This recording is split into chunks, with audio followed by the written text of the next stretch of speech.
अस्सलामुअलैकुम दोस्तों, कैसे हैं आप सब? ठीक है, उम्मीद करता हूं कि आप सब बिल्कुल ठीक होंगे। आपके अपने channel surveying and civil work info में आपको खुशामदीद कहता हूं और उम्मीद करता हूं कि आप कुछ ना कुछ कहीं ना कहीं से सीख रहे होंगे।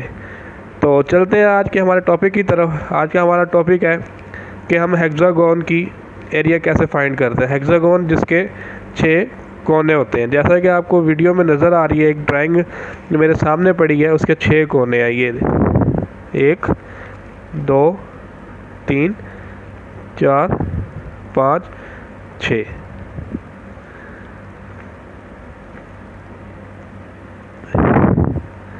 तो हम इसका एरिया कैसे फाइंड करते हैं। तो सबसे पहले मैं आपको एक बेसिक बात बता दूं कि आपको ये नीचे लिखा हुआ है कि पाइल डिटेल ऑफ पीसी मतलब पाइल कैप, और इसका जो डाया है वो है 800, 3 नंबर पाइल है। ये यहाँ पे हमारी पाइल्स है। ये हमारा बेसिक तौर पे ये हमारा एक शटर है जिसके अंदर हमने कंक्रीट करनी है। उसका एरिया निकालना है कि हमारी कंक्रीट कितनी होगी। इसको हमने पहले इसके स्क्वायर मीटर निकालने। स्क्वायर मीटर निकालने के बाद जितनी हमारी डेप्थ होगी हम उसका ज़रब देंगे, यानी कि स्क्वायर मीटर में 2 पैमाइशें होती हैं, लंबाई और चौड़ाई। और जब हम क्यूबिक मीटर निकालते हैं तो उसमें 3 पैमाइशें होती हैं। क्यूबिक मीटर मतलब 3 पैमाइशें, लंबाई, चौड़ाई और मोटाई। तो सबसे पहले हम चलते हैं स्क्वायर मीटर की तरफ। अब आपके ज़हन में एक सवाल आ रहा होगा, इसके 6 किनारे हैं, इसके 6 किनारे हैं, इसके 1 2 3 4 5 6। तो इसका हम एरिया कैसे निकालेंगे? तो दोस्तों इसका एरिया निकालना बहुत ही आसान है। मैं आपको ऐसी ट्रिक बताऊंगा कि आप इसका एरिया बहुत आसानी से निकाल लेंगे। परेशान होने वाली इसमें कोई बात नहीं है। तो मैं आपको बताता हूँ कि आपको क्या करना है। आपने सबसे पहले इसको इसके एरिया में डिवाइड कर लेना है। यहाँ पे देखिए आप कितने एरिया बन रहे हैं हमारे पास बन रहे हैं। एक एरिया ये बन रहा है, यानी कि एक एरिया हमारा ये बन गया 1 2 6 3। एक एरिया हमारे पास ये बन गया, ठीक है। अब हमारे पास 5 और 6 रह गया। इसका एरिया हम कैसे निकालेंगे? हम इसको ऐसे कर लेंगे, ठीक है। इसको ऐसे कर लेंगे, इसको ऐसे कर लेंगे। ये ड्राइंग के ऊपर मैं ड्रा इसलिए कर रहा हूँ कि आपको अच्छी तरह समझ आ जाए, मेरी बात आपको क्लियर हो जाए। अब यहाँ पे 3 एरिया बन गए हैं, ठीक है। 2 रेक्टेंगुलर बन गई है और 2 हमारे पास ट्रायंगल बन गई है। तो रेक्टेंगुलर फाइंड करने का क्या फार्मूला होता है? रेक्टेंगुलर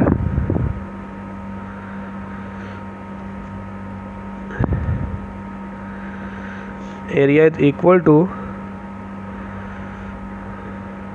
लेंथ ज़रबे विड्थ, ठीक है। तो ये चीज़ आपने ज़हन में रखनी है। और ट्रायंगल का फार्मूला क्या होता है?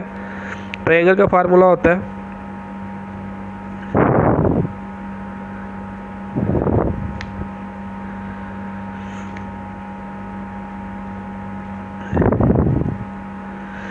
लेंथ ज़रबे विड्थ, ठीक है।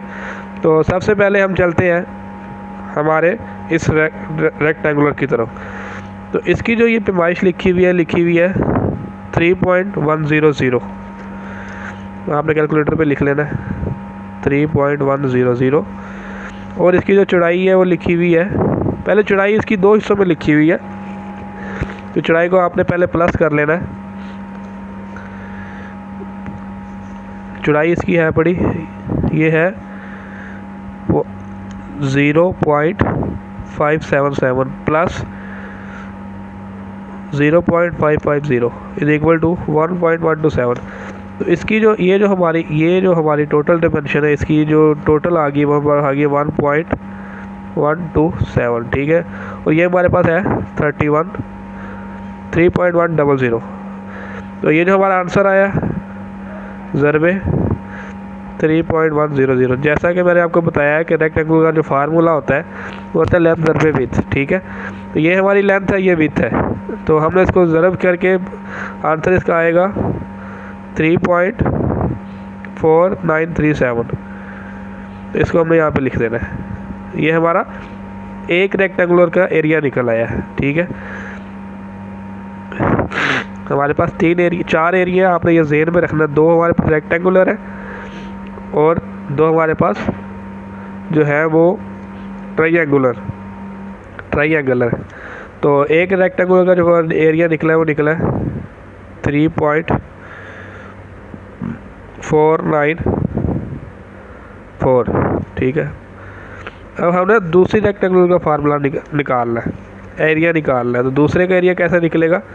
अब यहाँ पे फिर 2 डायमेंशन दी हुई है, यहाँ ऊपर एक ही डायमेंशन भी दी हुई है, यहाँ पे 2 भी दी हुई है, यहाँ पे एक पूरी भी दी हुई है, तो पूरी को ले लेंगे, ठीक है।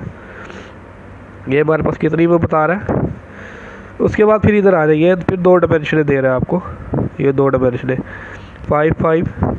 0.550 प्लस 1.155। तो ये आ गया हमारे पास 1.705। इसको हमने यहाँ पे इकट्ठा करके लिख लेना है। इसका इकट्ठा जो आया 1.705 ज़रब आंसर ज़रब ये वाली विड्थ जो हमारी इसकी इस रेक्टेंगुलर की जो लंबाई और चौड़ाई, ये लंबाई हमने ले ली है, ये चौड़ाई इसकी जो है 1.10। ये हमारे पास आई 1.875। तो ये दूसरे की आ गई 1.875।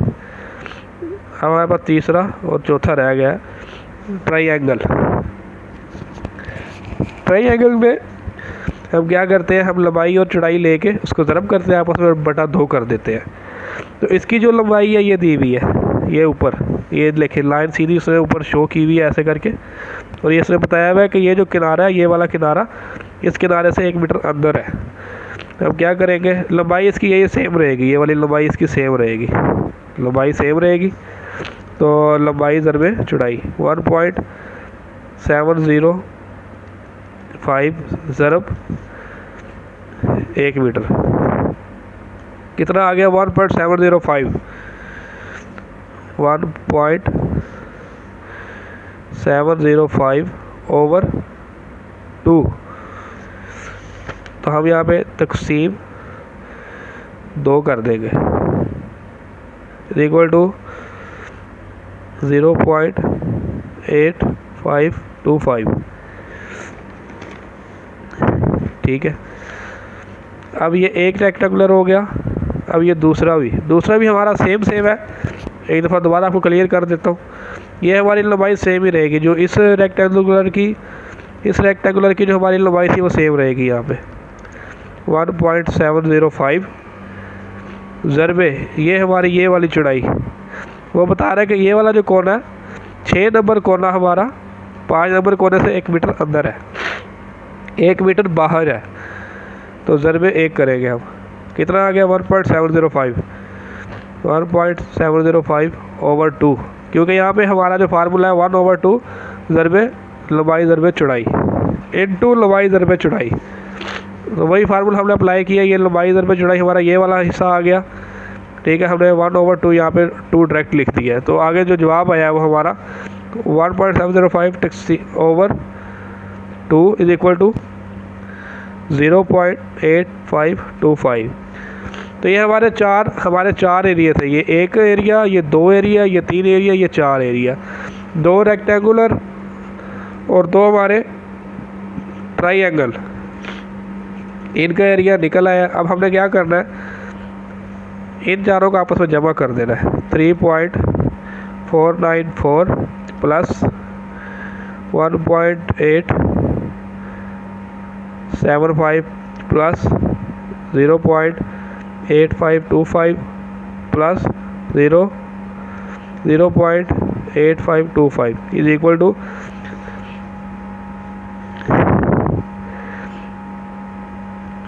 To 7.074 square metre.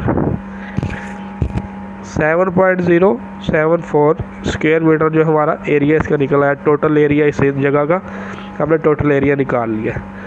तो ऐसे निकालते हैं हेक्सागोन की, जितने कोने होंगे उनको आपने परेशान नहीं होना, उनके आपने एरिया में उनको डिवाइड कर लेना, उनके एरिया बना लेने हैं।